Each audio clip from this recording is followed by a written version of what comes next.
En 2005, un jeu a donné envie à tous les enfants d'avoir un animal de compagnie. Et ce jeu, c'est Nintendogs.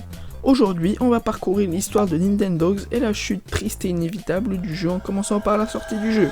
Nintendogs est un jeu de simulation avec un animal de compagnie virtuel sorti en 2005. Dès sa sortie, le jeu a été un énorme succès parce qu'il exploite parfaitement la console sur laquelle il est sorti, la Nintendo DS.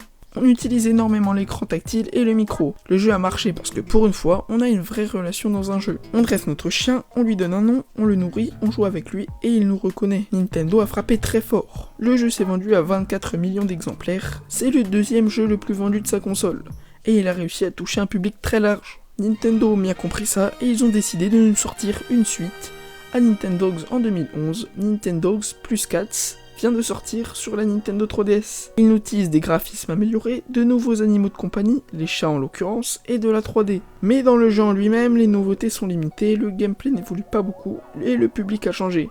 En 6 ans, le monde du jeu vidéo a évolué et on s'attend à plus pour un Nintendogs. Nintendogs plus Cats marche quand même avec 1,7 million de ventes quelques semaines après la sortie du jeu tout de même. Avant de continuer, abonnez-vous à la chaîne, likez la vidéo si elle vous plaît, rejoignez le serveur Discord, lien en description parce qu'il a un rôle et il est disponible jusqu'aux 100 membres qui donne beaucoup d'avantages. Parlons du problème de Nintendogs. Son concept est limité, au début c'est bien mignon mais au bout de quelques heures tu commences à te faire chier.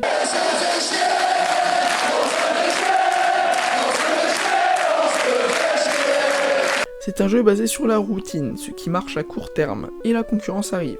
Parmi eux se trouvent les jeux mobiles, des applications gratuites disponibles partout, tout le temps et rapidement, avec des notifications, des mises à jour régulières et surtout une accessibilité énorme.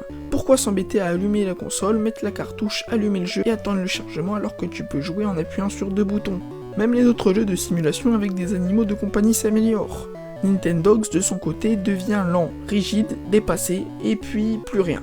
Pas de nouveau Nintendogs ni sur Switch 1 et 2 ni ailleurs.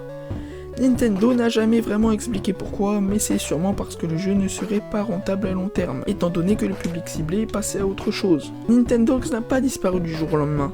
Pas de scandale, pas d'échec brutal, juste un jeu oublié progressivement. Partagez la vidéo à vos amis et commentez-la si elle vous a plu, car je réponds à chaque commentaire pertinent et à samedi pour une prochaine vidéo.